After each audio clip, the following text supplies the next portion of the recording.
table that he's talking about? What is the big? Is it all about Ukraine, or you think that he's talking about something bigger than that?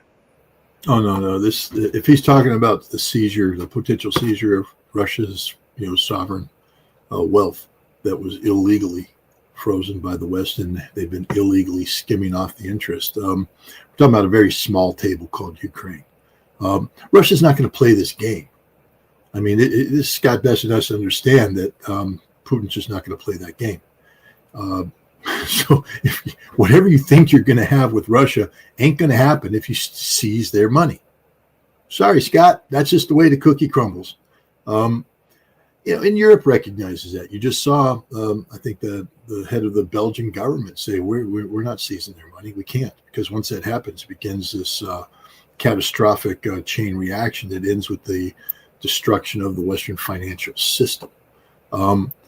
And Scott Bessent knows that. He's just playing stupid games. Again, he's one of the guys that stabs Trump in the back, because this is not the kind of advice that's conducive to an outcome that's positive. This is the kind of Scott Bessent is a Russophobic guy who thinks in Cold War mentality. He's not a problem solver. He's not trying to help solve this problem. He's like Marco Rubio, sitting there pretending to be sitting next to Donald Trump and helping Donald Trump, but stabbing Trump in the back when it comes to achieving better relations between the United States and Russia. The notion that Russia's sovereign wealth can be stolen and not create insurmountable problems with Russia is just absurd in the extreme. The good news is the world knows this. The bad news is it creates confusion where there shouldn't be confusion, because we should be talking about the big table. The big table is where we can be talking about strategic arms reduction. We can talk about Arctic, joint Arctic exploration, exploitation. We can talk about the return of the energy giants to Russia. We can talk about investments, lifting of sanctions, normalization relations, all the good things. But you're not going to get to that big table as long as the United States is holding hostage hundreds of billions of dollars of Russian sovereign wealth. Do you think that they talk about it, these things, but they're not publicly announcing it? Well, they can't take the money. I mean, Bessent doesn't even know how he would begin to do that. It's against the law. It's against everything. And when you're talking about banks and financial institutions, this stuff sort of matters, because a lot of it's based upon confidence. The quickest way to lose confidence in the dollar, lose confidence in the Western banking system, is to start seizing sovereign wealth assets. Then nobody will want to deposit their money in Western banks. And that's the end of it. And for countries like Belgium, Luxembourg, and others who have part of their economy is dependent upon banking, it'd be the end of them. So I have to say, there's a couple people, when they open their mouths, I listen, but I don't overreact. Keith Kellogg, who cares? Scott Bessent, who cares? Lindsey Graham, who really cares? No, but I mean, there's a number of them. When they speak, you're just like, it doesn't matter, because they're so far removed from reality that their opinion no longer matters. Russia, Scott, you've been to Russia and you saw what's going on there, the mindset of these people there. Do you think that they really care about how sensitive does Russia feel about America, the United States, sending weapons to Ukraine? I want to know that, because in the meeting Putin had with Donald Trump, I don't know if they talk about these things, the intelligence and the weapons that the United States is trying to provide. They may talk about NATO, but it's all about Ukraine. It's not about NATO. Look, Sergei Lavrov and other Russian diplomats have said it straight up. They know what's going on. They know the United States continues to provide weapons. They know the United States continues to provide intelligence. They understand this. It's just the reality that they're in right now. It doesn't change anything. It doesn't change, what's going on the battlefield isn't impacted by this. It's just a reality.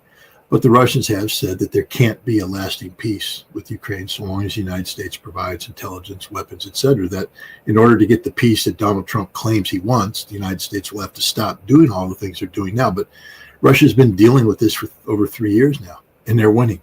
So from the Russian perspective, is they'll just deal with it a little bit longer. Now, that's the Russian government. They're very pragmatic.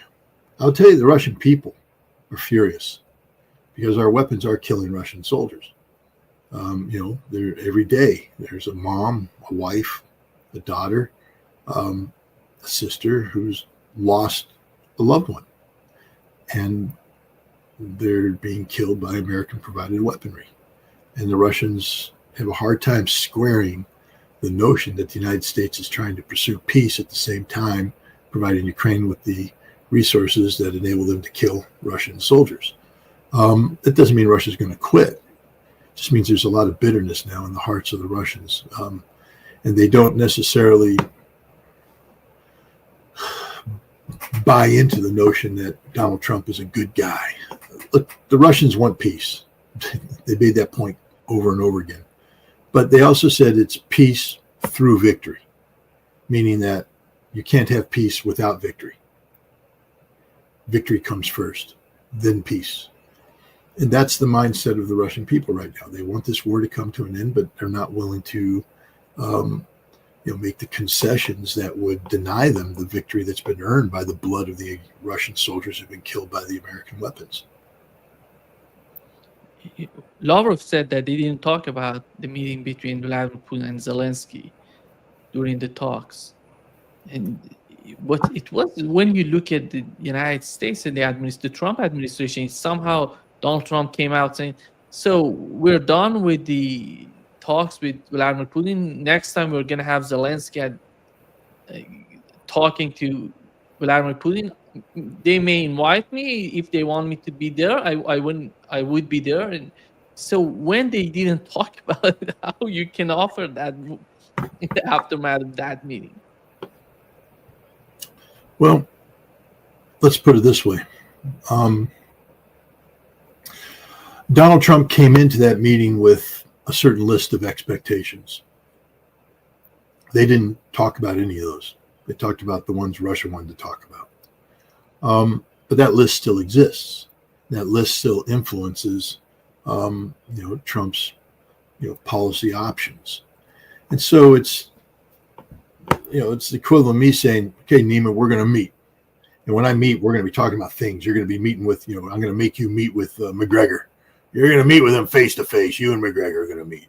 That's going to happen. And we're going to do this, that, and the other thing. And then you and I get together, and I don't mention McGregor at all. You don't mention McGregor. We don't mention anything. But when the meeting's done, I go, I had a good meeting with Nima. And, I think the next time he's going to be meeting with McGregor. And we're going to, that's because it was on my piece of paper. It was on my agenda. I didn't talk about it. It's still on my agenda. I'm still going to talk about it. But you're going to sit there and go, we didn't talk about McGregor. It didn't come out of my lips. That's what's happening here. Trump wants a meeting with Zelensky, wants Putin to meet with Zelensky. The Russians are like, no. I mean, I guess we could say in theory, but we can't have an agreement with him. He's not a legitimate president. And that really gets under the skin of Trump. You saw that the other day in that thing, bullshit. They're going to accept it no matter, excuse my language, but, the president said it. Why can't I? But yeah, he just lives in a fantasy world. This is where he really needs high quality people around him. I'm not saying that I have all the solutions, but I am working with a group of people that we call the Poughkeepsie Peace Initiative, and we're putting together what we call a civilian engagement team. And we're offering our services to the president because we're saying you're getting the world's worst advice about Russia. Please give us an audience. At least listen to us. Bring in your team, your team A, and we'll bring in team B. And we'll call it the Super Bowl of ideas. And I can bet you at the end of the day, team B trounces team A because your team A has no clue what they're doing. And you're the president who claims he wants peace. I mean, this is how bad it gets. He's just getting horrible advice from people who have an agenda that isn't the president's agenda. And I wish he could see this. He was blind to John Bolton and Mike Pompeo when they sabotaged his efforts to bring about the denuclearization of North Korea. And today, I think he's blind about, Marco Rubio. He's blind about Scott Bessent. He's blind about Keith Kellogg. These people don't want peace with Russia. It's the last thing they want. They're going to sit there and say all the nice things behind it, but then they're going to turn around and they're going to be pushing, these fundamentally flawed narratives, these fact-free narratives. The president deserves better, especially if we, the people, want him to succeed. So we'll see. I don't know if we'll get an audience. I don't know, what's going to happen, but I can damn sure tell you we're going to try, because as you yourself have pointed out, the inconsistencies of the president's policy approach is manifest. It'll drive you insane trying to figure it out. What I see in the United States that these people are somehow managed to buy time for their agenda, for the agenda of establishment in Ukraine. They did that before during the Russia gate, but they have managed somehow to come out with some sort of, it's not that much strong in the media, but they have managed Donald Trump so far the way that they want him to be. And it's not just go ahead.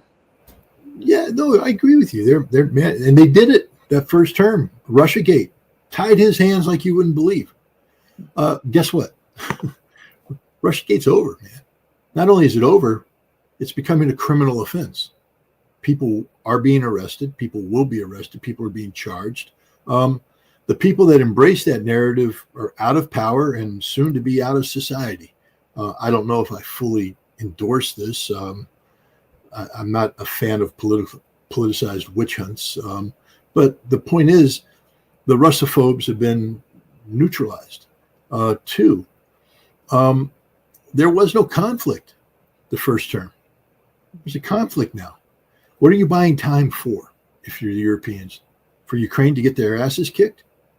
Okay, Russia's ready to play that game. As I told you, the casualties are unsustainable. 90,000 a month, soon to go up to 100,000 a month for Ukraine. A month.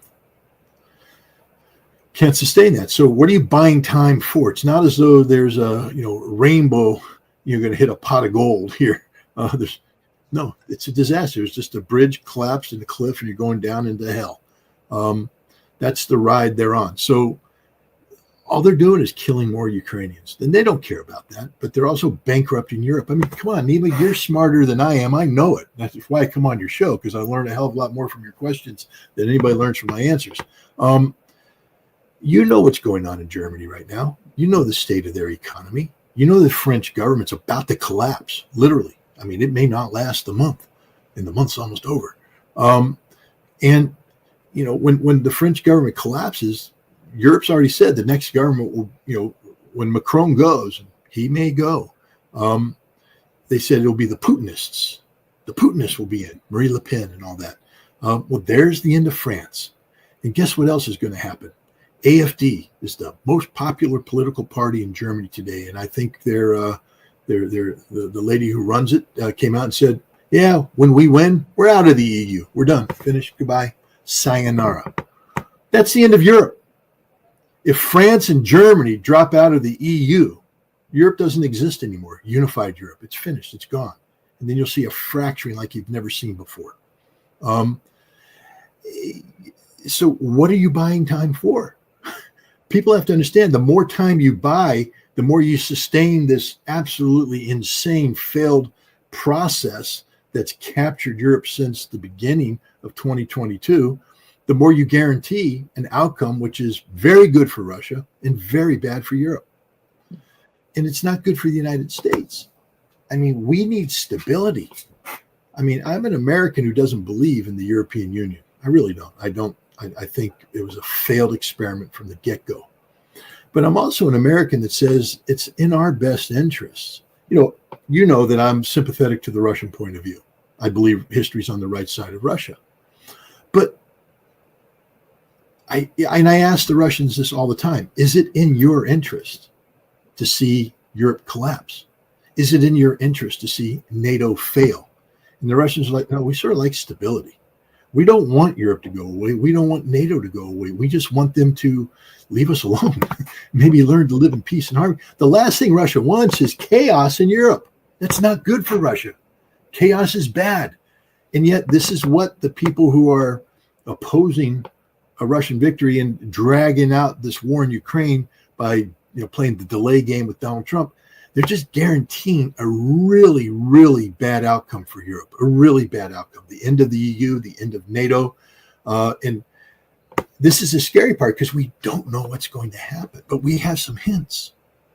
The whole idea of the European Union was to make sure that there were no more, large-scale ground wars in Europe anymore. Well, they failed. We got one going on in Ukraine right now. But you do know that within the NATO alliance, Mark Ritter, it's the strongest alliance. It's never been stronger. I mean, my God, it is so strong. I'm so impressed. We can bench press more than the mayoral candidate of New York City. But that's not saying much since he can only bench press 135 pounds assisted by. So anyways, let's take that out of the way. The point is, within NATO right now, in the center of Europe, you have two mini NATOs showing up. You got one mini NATO that is, I think it's Kosovo, Croatia, and Albania. I think Croatia and Albania have that NATO membership thing going for them. But Kosovo doesn't. It's not a NATO state. So they've created a military alliance, a security framework that's outside of NATO with two NATO members. In opposition to them, we get Hungary, Slovakia, and Serbia, not a NATO member. And they've created an alternative, an opposing military bloc. So when Europe falls apart, and it will, we're going to see wars in Europe. We're going to see wars that are going to be horrific, wars that are going to rival what's going on in Ukraine in terms of death and destruction. Europe's condemning itself to another 100 years of conflict. And the conflict won't be limited to these marginal states. We got Poland right now making some harsh rhetoric against the Banderists. And, if you listen to Narishkin, the head of the Russian Foreign Intelligence Service, one of Russia's objectives might be to rid itself of the Banderist cancer by somehow having Western Ukraine fall under Polish control. There will be a purging like you haven't seen. There will be a retribution. It will be ugly. But if Poland regains its eastern territories, what are the Germans going to say about Silesia and Pomerania and East Prussia, which they had to give to Poland to compensate for the land that was taken by the Soviet Union? You think the Germans are going to sit there idly and go, yeah, that's all right? No. So now we're looking at a German-Polish war? Who's going to side with the Poles? The Balts? Who's going to side with the Germans? I don't know. Maybe France, maybe not. Maybe France won't. So now you got a war against France and Germany, although I find that unlikely, but that could happen. The British, they're everywhere causing trouble. They've signed an agreement with Poland. They've extended their nuclear umbrella to Poland. So now if the Germans and the Poles starting to get a fight over Silesia and Pomerania and East Prussia, where is the UK going to come in? And if the UK jumps in, France sort of extended theirs too. So now Germany's going to turn around and say, well, we need nukes either to develop themselves or, hey, Russia, we'd like to talk a little bit. See, this thing, Europe will, what we conceive Europe of being won't be anymore. It's over unless they stop this insanity right now. Stop it right now. I'm not saying the EU deserves to exist. What I'm saying is Europe doesn't, for the betterment of mankind, Europe doesn't need to slip into chaos and anarchy. It's already got so many problems. The immigration problem. If Germany was invaded today, 16% of the male population said they'd be willing to give their lives in defense of Germany. That's if Germany was invaded, 16%. What happens if Germany follows through on its promise to go to Ukraine? What percentage of the German manhood is going to say, yeah, we're ready to go die in Ukraine? None. Nobody in Europe wants to die in Ukraine. And yet NATO and Europe are crucifying themselves on that cross. Anyways, that's the Russians don't want that. The Russians don't want that kind of instability. Russia likes predictability. Russia likes to know what's going to happen. It's easier to formulate policy that way. It's easier to allocate resources if you have a good idea of what the future is going to be. So the idea that Russia's gloating over the collapse of Europe and the collapse of NATO is just an absurd notion.